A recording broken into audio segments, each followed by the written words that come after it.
இந்தி இளவரை போலும் ஏற்றினை நந்தி மகனனை ஞான குழந்தினை குந்தியில் வைத்தறி போற்றுகின்றேனே. தனம் தரும் கல்வி தரும் ஒரு நாளும் தளர்வறிய மனம் தரும் தெய்வ வடிவதரும் நெஞ்சில் வஞ்சமில்லா இனம் தரும் நல்லென எல்லாம் தரும் அன்பனர் என்பவருக்கே கணம் தரும் பூங்குழலால் அபிராமி கடைக்கண்களே அருள் செய்ய வேண்டும் தாய் அம்மா.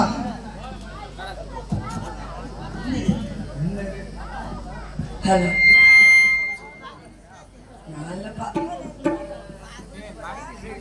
ஹலோ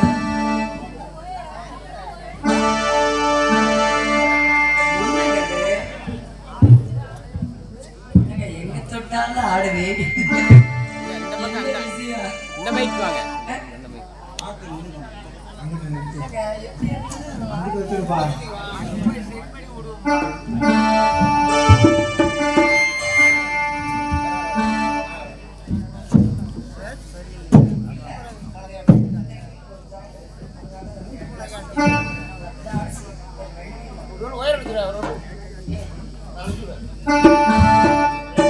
தாயே கருமாரி எங்கள் தாயே கருமாரி தேவி கருமாரி மகமாரி தாயே கருமாரி எங்கள் தாயே கருமாரி தேவி கருமாரி மகமாரி தாயே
அம்மனுடைய பாடலை பாடியதற்காக முருகன் அவர்கள் முருகன் சிக்காப்பாட்டு என்னை பாராட்டி அன்பளிப்பு கொடுத்திருக்கிறார்கள். அன்பளிப்பு கொடுத்து உற்சாகப்படுத்திய அன்புலத்துக்கு என் சார்பிலும் கலை குழுவின் சார்பிலும் மகிழ்ச்சி, ஆனந்தம், சந்தோஷம், இன்பம், நன்றி நன்றி நன்றி. அப்படின்னா நாட்டம் பாக்குற ஆர்வ கொள்ளாத இருக்கிற காசெல்லாம் கொடுத்துட்டு ஒரு ஊர்ல 1500 ரூபாய் கொண்டு வந்து கொடுத்துட்டாரு என்கிட்ட. காலையில ஊருக்கு போறதுக்கு காசு இல்ல, என்னையே சுத்தி சுத்தி வராது. அப்புறம் தான் தெரிஞ்சிச்சு ஏன் சுத்தி வராருன்னு. ஊருக்கு போறதுக்கு காசு இல்லை, நான் அப்புறம் கொடுத்து அனுப்புறேன். அப்படி எல்லாம் சில ஊர்ல எல்லாம் ரசிகர்கள் இருக்கத்தான் செய்யறாங்க. அதனாலதான் கேட்ட காலையில ஊருக்கு போறதுக்கு காசு இருக்கா, வேற ஒண்ணும் கிடையாது. என்னங்க பேய் கேட்டீங்க காலையில சுத்தி சுத்தி வராம வெற்றிவேல் முருகனுக்கு அரோகரா, வீரவேல் முருகனுக்கு அரோகரா, பாகனுக்கு அரோகரா, கொடியவனுக்கு அரோகரா. ஏங்க ஆட்டு இருக்கிறவங்களே, நீங்க எந்த ஊருங்க? ஏன் நீங்க தான் பேசுறீங்க, அவங்க பேச மாட்டாங்களா? பேசுவீங்களா? நீங்க எந்த ஊரு? என்னங்க? கொடும்பாலூர் சத்திரம். பேர் என்ன?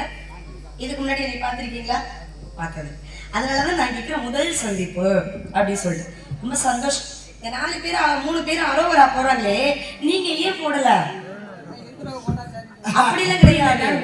அன்று செய்த பாவங்கள் அன்றைய தொலைந்து போகும் என்று திருமுருக கிருபானந்த வாரியர் அவர்கள் சொல்லுகிறார்கள். அம்மா நான் பாவங்கள் செய்யலமா, அதனால நான் சொல்லலமா அப்படின்னு நீங்க நினைக்கிறீங்க. தெரியாமல் செய்த பாவங்கள் ஏறாலும், திட்டமிட்டு செய்த பாவங்களுக்கு தான் நான் தண்டனை அனுபவிச்சே ஆகணும். தப்பு செஞ்சவன் தண்டனை அனுபவிச்சே ஆகணும். அதனால இதெல்லாம் தெரியாமல் செய்த தவறுக்காக சொல்லக்கூடிய அரோகரா. இந்த நாவை படைத்தது ஏன் தெரியுமா? இறைவனுடைய நாமத்தை சொல்லுவதற்காகத்தான். ஆனா நம்ம அதை மட்டும் சொல்ல மாட்டோம். உடனே கொஞ்சம் மருந்து சாப்பிட்டா போதும், மடை திறந்த வெள்ளம் போல அப்படி கிடுகிடுன்னு அப்படி வரும் பாருங்க சரளமா. அத்தான் தூய தமிழ் தான், செந்தமிழ் தான், பைந்தமிழ் தீந்தமிழ் தான். அப்புறம் காது நிறைய கேட்கிற மாதிரி ஒரு சூழ்நிலை வரும். இறைவனுடைய நாமத்தை சொல்லுவதற்காக ஐயன் வள்ளுவன் ஒரு வார்த்தை சொல்லுகிறார். இனிய உளவாக இன்னாத குரல் கனியிருப்ப காய் கவர்ந்தற்று அப்படின்னு சொல்லுகிறார். என்ன அப்படின்னா, காயும் கனியும் இருக்கும் பொழுது நம்ம எதை விரும்பி சாப்பிடுவோம்?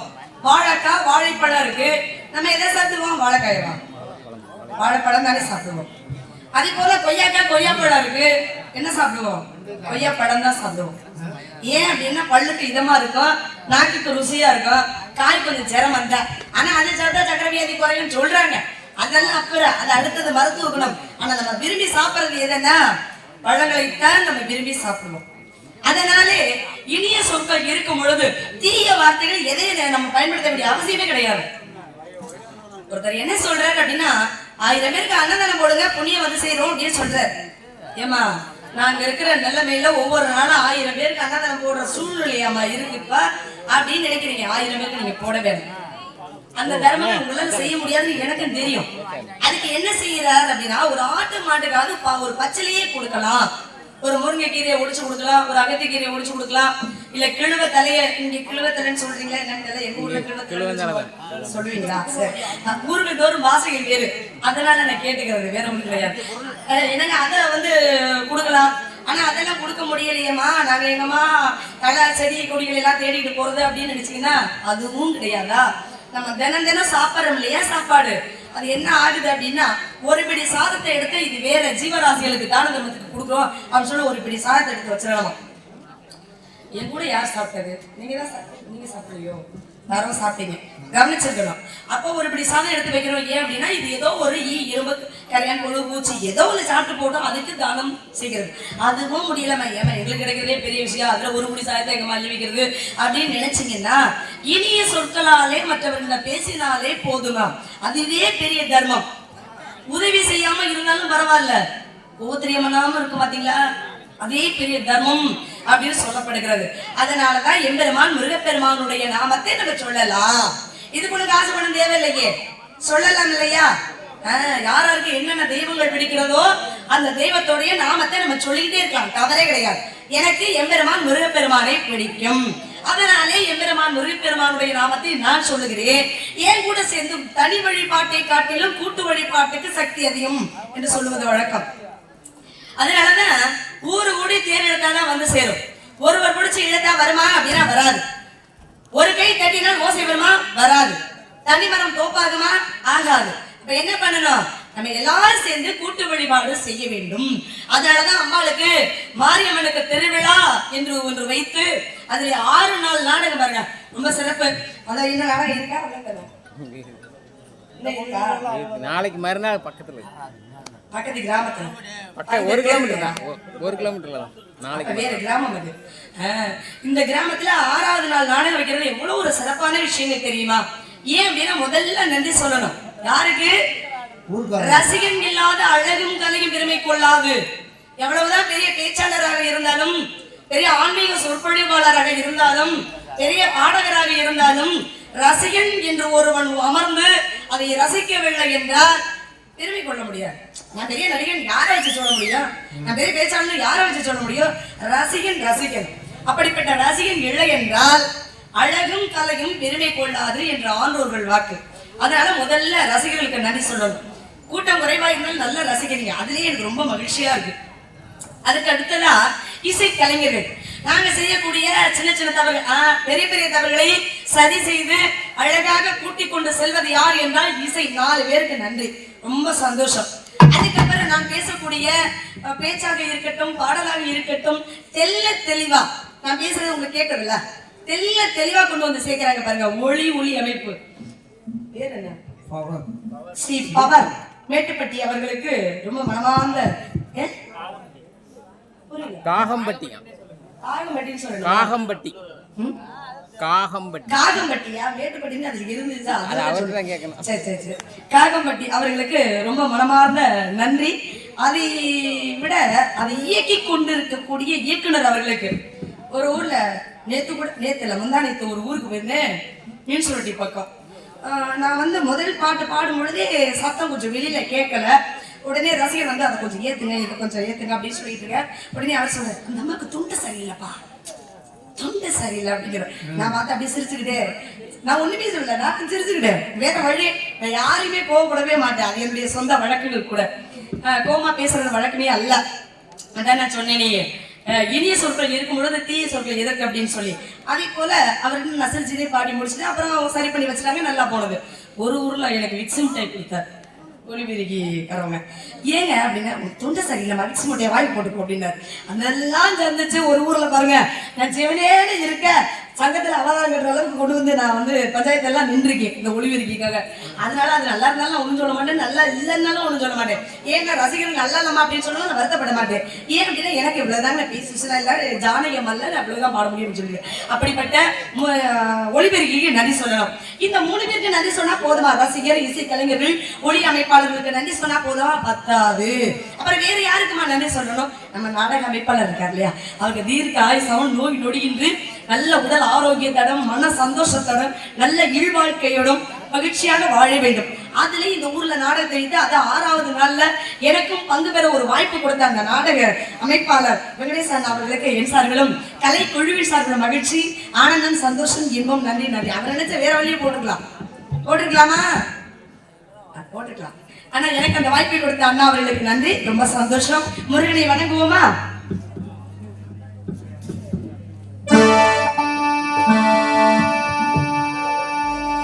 திருப்பரங்குன்றத்திலே சிரித்தார் முருகா, திருத்தணி மலை மீது எதிரொலிக்கும்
ஏன் ஊரு கட்டுப்பாடா கை தட்டக்கூடாதுன்னு அப்படி இல்லை. அப்ப பாட்டு நல்லா இல்லையா?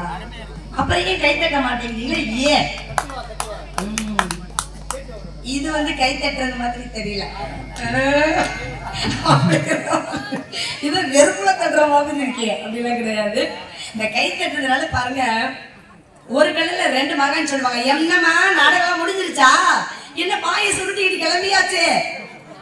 ஒரு தலைமுறை 4 பேர் சேர்ந்து போறாங்க. கூட்டிகிட்டு போங்க. கவனிக்கவே இல்லை, நான் உங்களை தான் கூப்பிடுறேன். அம்மா பாயை சுருட்டி போறவங்களே காலையில ஆரம்பிச்சிருக்காப்பா. அத்தாடி நம்ம பேச்சு கவனிக்கவே இல்லை, அவங்க பேச்சு பெரும் பேச்சா வந்துருச்சா? சரி சரி எழுந்துட்டு போட்டு ஒன்றும் பிரச்சனை இல்லை. கை தட்டுறதுல என்னம்மா நன்மை கேட்குறீங்களா? யோகாசனம் போறவங்களுக்கு ஒரு பயிற்சியை சொல்லி தருவாங்க, கை தட்டுறது அப்படின்னு ஒரு பயிற்சியை. போனவங்களுக்கு தான் தெரியும். இப்படி வந்து கை தட்டினா என்ன ஆகும் அப்படின்னா, அந்த மூளைக்கு ஓடக்கூடிய நரம்புகள் சுறுசுறுப்பு அடையுமா. அதனாலதான் அந்த காலத்துல எல்லாம் மாணவர்களை ஆசிரியர் என்ன பண்ணுவார் அப்படின்னா, காதை இழுத்து பிடிச்சிட்டு தோப்புக்கரணம் போடும். நீங்களாம் போட்டிருப்பீங்கன்னு நினைக்கிறேன், படிக்கும் பொழுது போட்டிருக்கமா. ஏன் அப்படின்னா, இந்த ஞாபக சக்தி தூண்டக்கூடியது இந்த காதுலையும் இந்த கையிலையும் தான் இருக்கு அப்படின்னு சொல்லப்படுகிறது. அதனாலதான் அந்த காது இழுத்துக்கிட்டு தோப்புக்கரணம் போடணும்னு ஆசிரியர் சொல்றார். மறுநாள் ஞாபகம் வந்துடும், வீட்டு பாடம் சரியாக செய்து கொண்டு வந்து விடுவார். ஜெயமணி அவர்கள் செலவு தொழிலாளர்கள் வள்ளியவர்களுக்கு பூங்குயிலே பாடப்பட்ட 101 ரூபா கொடுத்துருக்கிறார். அன்பளிப்பு கொடுத்து உற்சாகப்படுத்திய அன்புலத்திற்கு என் சார்பிலும் கலை குழுவின் சார்பிலும் மகிழ்ச்சி, ஆனந்தம், சந்தோஷம், இன்பம், நன்றி நன்றி நன்றி. சலவை தொழிலாளி அப்படின்னு சொல்லும் பொழுது ஒரு புராண கதை இருக்கு, எனக்கு ஞாபகப்படுத்துங்க, அப்புறமா சொல்லிடுறேன். ஏன்னா இப்ப சொல்ல வேண்டிய விஷயத்த நான் சொல்லிடுறேன். என்ன அப்படின்னா, இந்த ஞாபக சக்தி தூண்டக்கூடிய தன்மை உண்டு. கை தட்டணும். ஒரு கல்லுல 2 மாங்கான்னு பழமொழி, ஆனா ஒரு கல்லுல 4 மாங்காய் அப்படிங்கிறது என்னுடைய மொழி. என்னம்மா அப்படி புதுசா சொல்றீங்களே அப்படின்னு சொல்றீங்களா? என்னுடைய வாய்மொழி அப்படிதான் சொல்லணும். ஏன் அப்படின்னா, ஒண்ணு கை தட்டினீங்கன்னா உங்களுக்கு உடல் பயிற்சி செய்தது போல ஒரு விஷயம். 2வது விஷயம் என்னன்னா, எங்களை உற்சாகப்படுத்தியது போல 2வது விஷயம். 3வது விஷயம் என்ன அப்படின்னா, தூக்கம் கலைஞ்சு போகும். 4வது விஷயம் என்னன்னா, இப்படி ஒரு கல்லுல 4 மாங்காய் பாருங்க. அப்ப கை தட்டலாம்ல? நல்லா இருந்தா தட்டலாம், நல்லா இருந்தா வலுக்கட்டாயம்லாம் கிடையாது. எல்லா பாட்டும் உங்களுக்கு பிடிக்கும் அப்படிங்கிறது கட்டாயம் கிடையாது. ஆனா ஏதாச்சும் ஒரு பாட்டு 2 பேர் பிடிக்கும்ல, பிடிக்கிற பாட்டுக்கு கை தட்டலாம்ல. ஏன்னா இதுக்கே முடி பேச்சு பேசுறியே, நீ என்ன விடிகிற வரைக்கும் பேசிய கொள்ளுவ இருக்கே அப்படின்னு நினைக்கிறீங்களா? நீங்க பேச சொன்னா பேசுவேன், பாட சொன்னா பாடுவேன். ரசிகர்களுக்கு என்ன பிடிக்குதோ அதுதான் என்னுடைய வேலை. உங்களை மகிழ்ச்சியா சந்தோஷமா ஒரு 8 மணி நேரம் ஒரு நாள் இரவு வரைக்கும் உங்களை மகிழ்விக்க வேண்டியது எங்களுடைய கடமை. அதனால பாட்டு வேணும்னா பாட்டு, பேச்சு வேணும்னா பேச்சு, என்ன வேணுமோ அதுதான் எனக்கு. அதனால ஐயா சொன்னது மாதிரி ஒரு பாட்டு போட்டுருவோமா? குறிஞ்சி முல்லை மருதம் நெய்தல் பாலை ஐவிய நிலத்திலே குறிஞ்சி நிலத்திலே தொண்டி நாட்டிலே சிற்றூர் என் ஊரிலே நம்பி தலைவனுக்கும் நங்கை மோகனுக்கும் வளர்ப்பு மகளாக வளர்ந்து வருகிறேன். இந்த என் தோழி கண்டு மனவிட்டு பேசலான்றதுக்கு பேசுவோமா? நல்லா பேசணும், நல்லதே பேசணும். எங்களுடைய நாட்டின் வழக்கம் என்ன? ஆண்கள் உழுது வயதும் பருவமடைந்த பெண்கள் காவல் செய்யும் நாட்டின் வழக்கம். நாட்டின் வழக்கம் எல்லாம் நல்லாத்தான் இருக்கு, நல்லாத்தான் இருக்கு. நல்லா இருக்குன்னா நல்லா இருக்குன்னு சொல்லிட வேண்டியதுதானே. அப்புறம் என்ன, காரணம் இல்லாம தோரணம் கட்டுவதில்லை. தோரணம் கட்டியாச்சுன்னா ஏதோ ஒரு காரணம் இருக்குன்னு அர்த்தம் தானே. அதுதான் ஏன் மங்கள நீராட்டு விழா, மஞ்சள் நீராட்டு விழா, இல்ல பூ நீராட்டு விழா, அந்த வீட்லயும் இந்த மாதிரி தோரணம் கட்டுறது வழக்கம். காதணி விழா நடைபெறும் பொழுது இந்த மாதிரி தோரண விழா நடக்கும். அதுக்கப்புறம் கல்யாண நாள், திருமண விழா அப்ப நடக்கும். இந்த மாதிரி எல்லாம் விழாக்கள்ல தோரணம் கட்டுறது வழக்கங்கள் உண்டு. அதனால ஏன் தோரணம் கட்டுறான், என்ன தோரணம் கட்டணும், ஏன் முன்னோர்கள் நமக்கு வழிவகுத்து கொடுத்தார்கள்? மாவிளை தோரணம், வேப்பிலை தோரணம், தென்னை குருத்து, ஓலை தோரணம், இதுதானே கட்டி வழக்கம். பார்த்திருக்கோமா? எல்லாருக்கும் தெரியும் தானேங்க. என்னங்க இது இப்படி அமைதியா இருக்கீங்க? எதிரியை பார்க்குற மாதிரி தயவு செய்து பார்க்காதீங்க. எனக்கு பேச்சும் வராது, பாட்டும் வராதுன்னா அது கொஞ்சம் வீக்கு. ஆமா, நான் பேசுறதுக்கெல்லாம் பேச்சு, எதிர் பேச்சு வந்துகிட்டே இருக்கணும். அதனால ஐயா கேட்ட பூங்குயில பாடிடுவோமா?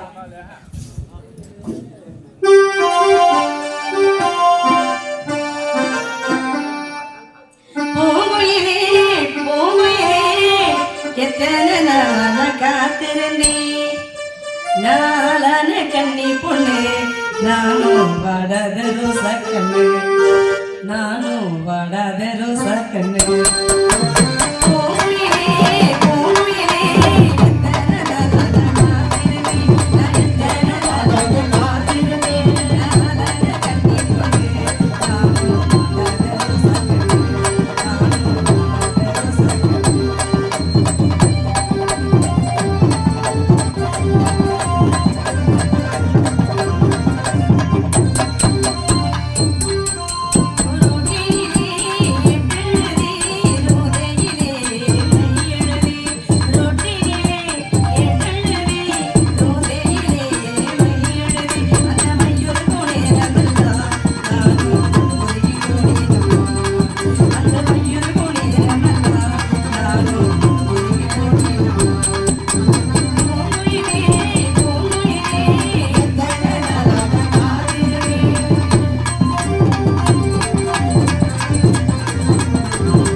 காற்று. இதை வச்சு உலகம் இயங்குது. உலகம் உற்பத்தி ஆகுதுன்னு வச்சுக்கோங்களேன். எதை வச்சு உற்பத்தி ஆகுது தெரியுமா? அதுதான் காதல். காதல் காதல் காதல் காதல்களே சாதல் அப்படின்னு சொல்லி வச்சாங்க. வெட்ட வெட்ட தழைக்கு குடி என்ன கொடி கூறம்மா கட்டழகி கீழமா இது காதல் கொடி தானம்மா இது ஒரு கவிஞர் சொல்லுது. முதல் முத்தத்தை முதல் காதலை யாராலையும் மறக்கவும் முடியாது மறுக்கவும் முடியாது. இது ஒரு கவிஞர் சொன்னதுதான். ஆனாலும் அப்பட்டமான ஒரு உண்மையும் கூட. காதலித்து பார் கையெழுத்து கூட அழகாக இருக்கும் என்று ஒரு கவிஞர் சொன்னது. 20ல வரத கிழமை காதல், 30ல வரத முரட்டு காதல், 40ல வரத நட்பு காதல், 50ல வரத அனுபவ காதல், 60ல வரத ஆன்மீக காதல். இப்படி வாழ்க்கையில காதல்னு ஒண்ணு இருந்துகிட்டே இருக்குங்க. அப்பதான் வாழ்க்கையில ஒரு சுவாரஸ்யம் இருக்கும். இல்லைன்னா ஏன் பிறந்தோம் ஏன் வளர்ந்தோம் ஏன் அப்படின்னா உழைக்கிறோம். உழைச்சு இது வரைக்கும் என்ன சேர்த்து வச்சிருக்கோம், இனி என்ன சேர்த்து வைக்க போறோம்? ஏங்க இது வரைக்கும் என்ன சேர்த்து வச்சிருக்கீங்க, இனி என்ன சேர்த்து வைக்க போறீங்க? வரும்போது அழுதுகிட்டே வந்தோம், போகும்போது அழ வச்சுட்டு போமா. வரும்போது குளிப்பாட்டினது யாருன்னு யாருக்காச்சும் தெரியுமா? யாரு குளிப்பாட்டினது யாருன்னு தெரியாது.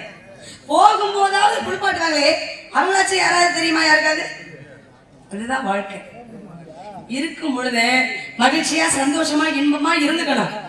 உண்டது உடுத்தது கொண்டது கொடுத்தது 4 விஷயம் மிச்சம் வேற எதுவும் கிடையாது. வரும்போது நம்ம எதையும் கொண்டுகிட்டு வந்ததில்ல, போகும்போது நம்ம எதையும் கொண்டுகிட்டு போறதும் கிடையாது. அதனாலதான் சொல்றேன் சந்தோஷமா இருங்க அப்படின்னு. உண்டது அப்படின்னா 3 நேரம் சாப்பிடுறது. 3 நேரம் சாப்பிடுறதே சித்தர்கள் வழிவகுக்கிறார்கள். எப்படி? யோகி போகி ரோகி துரோகி அப்படின்னு சொல்றாங்க. யோகினா 1 நேரம் சாப்பிடுறவன், போகினா 2 நேரம் சாப்பிடுறவன், ரோகினா 3 நேரம் சாப்பிடுறவன், துரோகினா 4 நேரம் சாப்பிடுறவனுக்கு பேரு துரோகின்னு சொல்றாரு. ஏங்க அவனுக்கு ஜீரண சக்தி அதிகமா இருக்கு, நல்லா சாப்பிடட்டுமே, ஏன் அதை போய் துரோகின்னு சொல்றீங்க? இல்ல, இன்னொருவருடைய சாப்பாட்டை அவர் சேர்த்து சாப்பிடுறாரா, அதனாலதான் அவருக்கு பேரு துரோகி அப்படின்னு சொல்லப்படுகிறது. சரி, அது போகட்டும். உண்டது உடுத்துறது அப்படின்னா அன்னைக்கு போட்டு கட்டுறவங்களே ஆடை, அதுதான் மிச்சம் வேற எதுவும் கிடையாது. அடுத்தது கொண்டது. அந்த 4 விஷயமா நமக்கு பிரிச்சு கொடுக்குறாங்க. அப்படின்னா நாளைக்கு 2, வாரத்துக்கு 2, மாசத்துக்கு 2, வருஷத்துக்கு 2, 2 பிரிச்சு கொடுக்குறாங்க. எப்படின்னா காலை மாலை மலம் கழிப்பது, உடல் ஆரோக்கியமாக இருக்க வேண்டும். 120 வயசு வரைக்கும் உடல் நல்லா சந்தோஷமா இருக்கணும் அப்படின்னா என்ன பண்றாங்க? காலை மாலை மலம் கழிக்கணுமா, அப்பதான் உடல் ஆரோக்கியமா இருக்கணுமா. சரி, அது போட்டும். வாரத்துக்கு 2, வெள்ளி செவ்வாய் பெண்கள் எண்ணெய் தேய்ச்சி குளிக்கணுமா, சனிக்கிழமை புதன்கிழமை ஆண்கள் எண்ணெய் தேய்ச்சி குளிக்கணுமா. நான் உங்களை கேட்கிறேன், சனிக்கிழமை புதன்கிழமை, சனிக்கிழமையும் புதன்கிழமையும் எண்ணெய் தேய்ச்சி குளிக்கிற ஆண்களும், வெள்ளிக்கிழமை செவ்வாய்க்கிழமை எண்ணெய் தேய்ச்சி குளிக்கிற பெண்களும் இருந்தா எங்க கையை தூக்குங்க, நான் ஒரு முறை கண்ணார் பாத்துக்கிறேன். தீபாவளி குளிப்பாங்களாம். ஒரே நாள் எனக்கு தெரியாத பதில். என்னங்க எல்லாரும் சிரிக்கிறீங்க? நான் ஏதாவது கேட்ட கேள்வி புரியலையா, இல்ல தவறா கேட்டுட்டேனா? நீங்களா என்ன நினைக்கிறீங்க? நீ யாரு கத்த முடியோ தெரியல. உன்னைய ராஜா மன்னார் குடியிலேருந்து கூட்டிட்டு வந்து மேடை போட்டு மைக்கு போட்டு லைட்டு போட்டு கொடுத்தா நீ எங்களையே கேள்வி கேட்பியா? நீ நாங்கெல்லாம் தீபாவளி பொங்கலுக்கே நினைச்சு பிடிக்க மாட்டா, என்ன கேள்வி கேட்கிற நீ அப்படின்னு நீங்களே யோசிக்கிறீங்க. அப்படித்தானே இருந்துட்டு போட்டு போங்க. உடல் ஆரோக்கியமா இருக்க வேண்டும் என்றால் கடலையிலேருந்து வர்ற எண்ணெய் பேரு கடலை எண்ணெய், தேங்காயிலேருந்து வர்ற எண்ணெய் தேங்காய் எண்ணெய், எள்ளிலேருந்து வர்ற எண்ணெய் எள்ளெண்ணெய்ன்னு சொல்லாம நல்லெண்ணெய்ன்னு சொல்றேன். ஏன் தெரியுமா? இந்த உடலுக்கு ஆரோக்கியத்தை கொடுக்கக்கூடிய விஷயங்கள் எல்லாமே நிறைந்திருக்கிறது இந்த நல்லெண்ணெயில. அதனாலதான் அதுக்கு பேரு நல்லெண்ணெய்னு முன்னோர்கள் பேர் வைத்தார்கள். அதெல்லாம் ஒரு பக்கம் இருந்தது. அடுத்து கொண்டது அப்படின்னா என்ன தெரியுங்களா? கட்டிய மனைவி கூட 15 நாளைக்கு ஒரு முறை 15 நாளைக்கு ஒரு போக பண்ணணுமா. ஆனா நான் 15 நாளைக்கு ஒரு முறை மேடையில சொன்னா ஒரு நாளைக்கு 15 முறை நடக்குது. இதெல்லாம் நான் எங்க போய் சொல்வேன்? ஆளு போகட்டும். அதுக்கப்புறம் 6 மாசத்துக்கு ஒரு இருப்பா, 6 மாசத்துக்கு ஒரு இருப்பா அப்படின்னா இந்த வயிறை சுத்தப்படுத்தினா உடல் ஆரோக்கியமாக இருக்கு. ஏமா வயிறை சுத்தப்படுத்தினா இங்க ஏதுமா நேரம் எங்குமா இருக்கு அப்படின்னு நீங்க எல்லாம் நினைச்சீங்கன்னா ஒன்னும் பெரிய விஷயம் இல்ல. வெறும் வயிற்றுல சுடு தண்ணியை ஒரு சொம்பு தண்ணியை குடிச்சிட்டு, ஒரு சொம்பு தண்ணியில ஒரு எலுமிச்சம்பழத்தை பிடிச்சு ஒரு கல்லு உப்பு ஒரு புடி அளவு அள்ளி போட்டு குடிச்சு பாருங்க, அப்புறம் வயிறு சுத்தமாயிர. என்னம்மா பள்ளி நீ மருத்துவ குறிப்பெல்லாம் சொல்ல ஆரம்பிச்சிட. இடமொருள் ஏவல் இல்லையா? சபையை அறிந்து பேசு, சமயம் அறிந்து பேசு, சிறுமை பேசாமல் இருந்து விலகு. அதனால இப்ப என் மனசுக்குள்ள நான் ஒருத்தனை காதலிக்கிறேன். அந்த காதல் யாருன்னு சொல்லவாங்க? கட்டிக்காரங்களே, எனக்கு ஒரே மௌனமா இருக்கீங்களா? மௌனம் வருதமா? இல்ல, உங்களை என்ன சந்திச்சு ரொம்ப கொள்ள காலம் ஆச்சுங்க. கொள்ள யார கொள்ளுங்க அத ரொம்ப நாட்கள் ஆகி விட்டது அப்படின்னு சொன்னாரு. அதனால நான் என்ன பேசுவேன்னு அவருக்கு தெரியாது, அவர் என்ன பண்ணுவாரு எனக்கு புரியாது. ஏன்னா அடிக்கடி சந்திச்சாலே தெரியும், சந்திக்காத காரணத்தினால தெரியறதுக்கு வாய்ப்புகள் குறைவு. நான் ஒருத்தரை காதலிக்கிறேங்க, அவர் யாரும் தெரியுமா? எங்க சங்கத்துல எல்லாரும் காதலிக்கிறாங்க, எனக்கும் ஆசை வந்துருச்சுட்டுங்க. நானும் பெண்தானே, அச்சம் மடம் நானும் வைப்பு என்ற குணங்கள் எனக்கும் இருக்கத்தானே செய்யும். அதனால நானும் ஒருத்தரை காதலிக்கலாம். ஒருவர்னு கேளுங்க, எனக்கு உயிர் ஒரு மாதிரி ஒருவர் ஒருவர் ஒரு தவறு இல்ல ஒருவர் தான். ஏங்க அவர் கடையில சொல்லவா சொல்லவா வெக்கத்துல சொல்லிட்டு இருக்கேங்க. சரி வைங்க.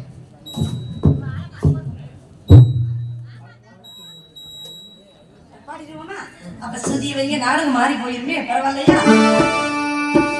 அது மட்டும் இல்லைங்க, 4 நாடகத்தில் உள்ள பாட்டும் சரளமா பாடிடுவேன். சும்மா இல்ல. ஆமா, என்ன காசு மட்டும் தான் கூட குறைச்ச வர வேலை.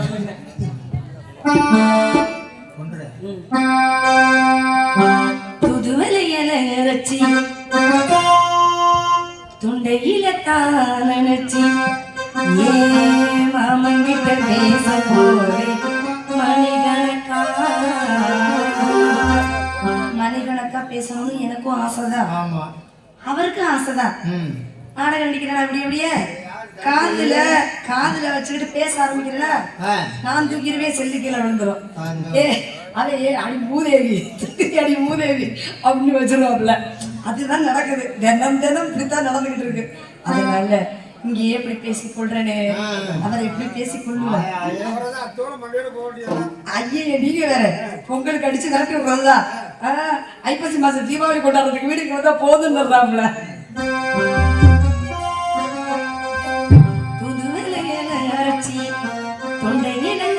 நினைச்சி ஏ மாமங்கிட்ட பேச போறே மணிகணக்கா துண்டாமணி விளக்க துண்டி விட்டு எரிய வச்சு ஓ முகத்தை பார்க்க போறே நாள் கணக்கா.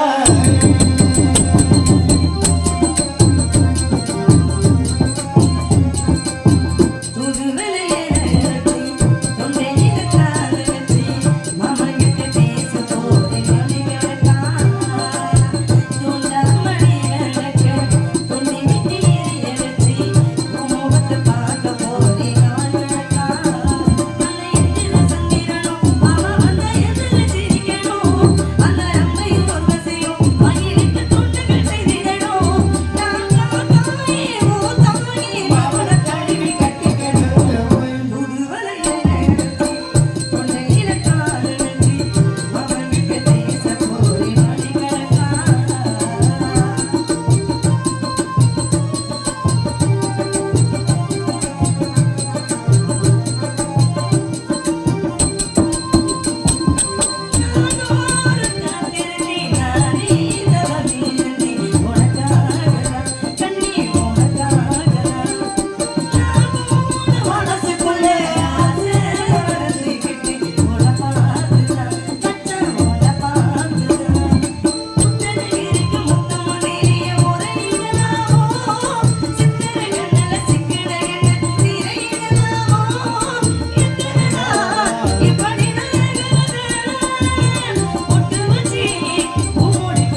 இந்த முதல் காதல் ஒரு கவிஞர் சொன்னார் இல்லையா? கெட்டிக்காரங்களே, நான் உங்களை பார்த்து ஒரு கேள்வி கேட்கிறேன். இந்த முதல் காதல் அந்த உங்களுக்கு ஞாபகம் இருக்கா? முதல் முத்தம் என்ன பிராணமாக கேட்டுட்டு இருக்கேன். முதல் காதலுக்கு உங்களுக்கு ஏதாவது ஞாபகம் இருக்கா? இருக்கு. எங்க சொல்லுங்க பார்க்கலாம். அதெல்லாம் நான் கேட்க 1000 வெட்ட தழைக்கும் கொடி என்ன கொடி பூரம்மா கட்டழகி கேளம்மா இது காதல் கொடி தானமாயின்னு ஒரு கவிஞர் சொன்னது. நான் அதெல்லாம் கேட்கல. முதல் முத்தம் எங்க பெற்ற தாய்கிட்டே சொல்லுவாங்க. அப்ப தெரியாது. 20 வயசுல காதல் வந்த பிறகு வாங்குறோம் இல்லையா முத்தம், அதுதான் கேட்கிறேன். அது தெரியாதா உங்களுக்கு? வீட்டுக்காரமாவா காதலிக்கும் பொழுது பேசாம கொள்ளுவாளுங்க. காதலிச்சு கல்யாணம் பண்ணி பேசியே என்ன மாதிரி கொள்ளுவாங்க பாத்தீங்க. நீங்க சொல்லுங்க. நெத்திலையா? ஏன்னா இல்ல பெற்ற மகளுக்கு தானே நெத்தியில தந்தை கொடுப்பார். நீங்க எப்படி உங்களுக்கு வாங்கினீங்க? இதெல்லாம் நான் ஒத்துக்க மாட்டேன். நீங்க சொல்லுங்க ஐயா, உங்களுக்கு அந்த காதல் ஞாபகம் இருக்கா? அந்த நாள் ஞாபகம் வந்ததே. நண்பனே நண்பனே பேச மாட்டீங்களா? சரி நீங்க சொல்லுங்க. உங்களுடைய முதல் சொல்லுங்கம்மா. நீங்க யாரையாச்சும் காதலிச்சா? நான் நல்லா காதலிச்சு வாயில முத்த பச்சு கருப்பத்தல. ஐயா தலைவா, நீங்க சொல்லுங்க தலைவரே, உங்களுக்கு முதல் காதல் ஞாபகம் இருக்கா? வேண்டாமா? அப்ப ஞாபகம் இருக்கா இல்லையான்னு மட்டும் சொல்லுங்க. இந்த கட்ட மண்ணுக்குள்ள போற வரைக்கும் மறக்காத ஒரு விஷயம் எது அப்படின்னா அந்த முதல் காதல் தான். எனக்கு மேக்ஸிக்காரங்களே இல்லை என்ன 4 பேர் பதில்களை யாரு கேட்க மாமனை கேட்கலாம். நீங்க சொல்லுங்க மாமா, உங்களுடைய முதல் காதல். ஏன்னா இதெல்லாம் சின்ன பசங்க, இப்பதான் ஆரம்பம். இதெல்லாம் ஒண்ணும் பெரிய விஷயமா? இந்த காதல் சுகமானதா சுமையானதுங்கிறதா சொல்லுங்க. சுகமானது. நீங்க என்ன சொல்றீங்க? ரொம்ப சுகமான.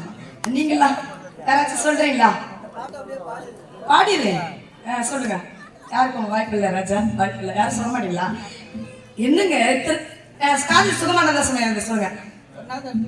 கை தூட்டுனீங்க அப்புறம் சொல்ல மாட்டீங்க.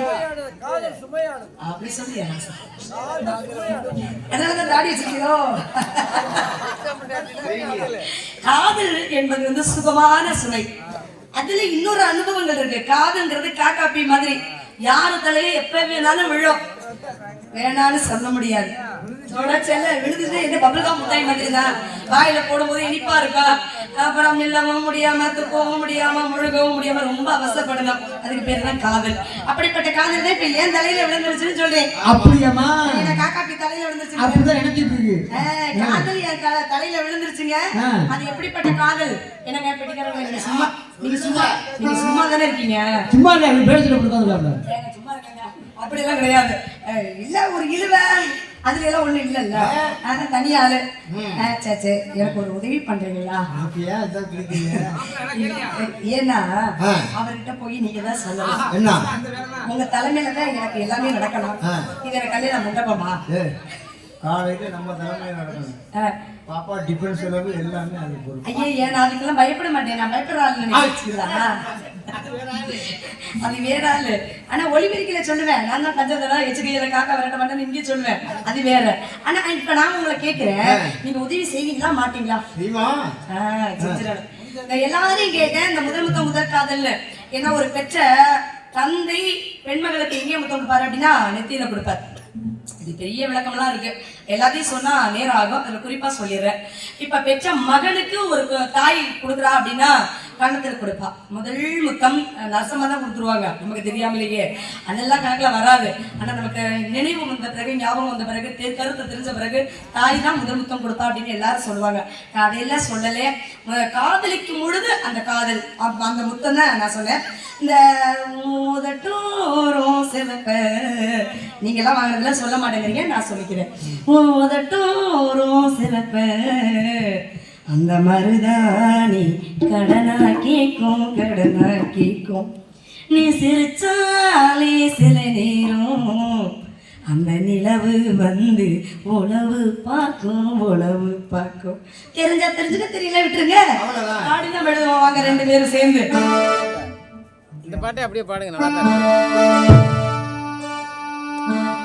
என்னும் கேட்டு நான் பாடும் பாட்டு நீ பாடுறாய்.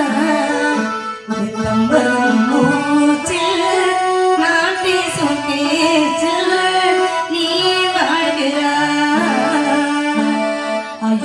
ஐயையே, என்ன பாருங்க இப்படி இல்ல. இப்ப நான் வர்றேன் பாருங்க, பாருங்க. பாருங்க. ஒரு சின்ன வசனம். வைகுண்ட தீபோரம் பொன்மாலை காப்பாடுது. கண்களிலும் பூக்கள் காத்தோட சேர்ந்தே பூத்தாடுது. இது அன்பின் நேரம், அதை நாடும் போதும்.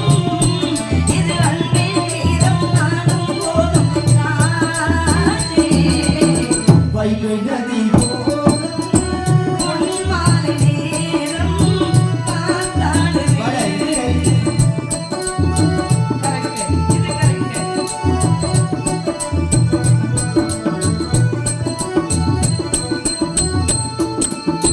மாலை மணி மேகங்களை மெதுவாய் அழைத்தே, உன்னை வர வேண்டும் என்று தூது சொல்லத்தான்.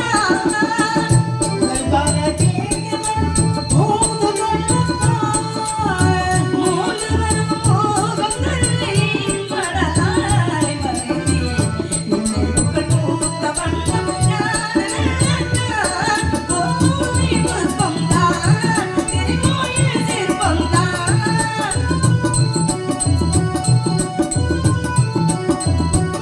கோவை புஷ்பம்தான், திருக்கோயில் சிற்பம்தான்.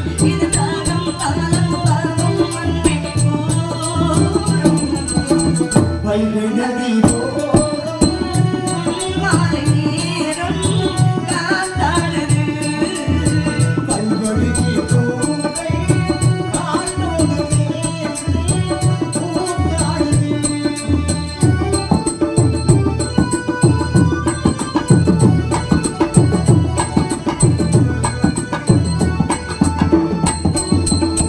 யாரின் மனம் யாருக்குமே இறைவன் வகுத்தார். என் மனம் சேர்வதென்று தேவன் சொல்லிட்டார். நாளை மனம் நாளுக்கு இறைவன் படைத்தான்.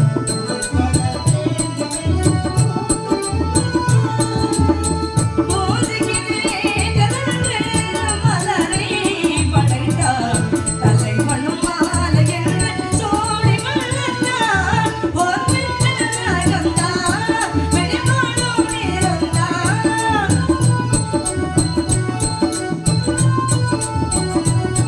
பொன்னின் நகம்தான், வெளிமாடும் நிறம்தான்.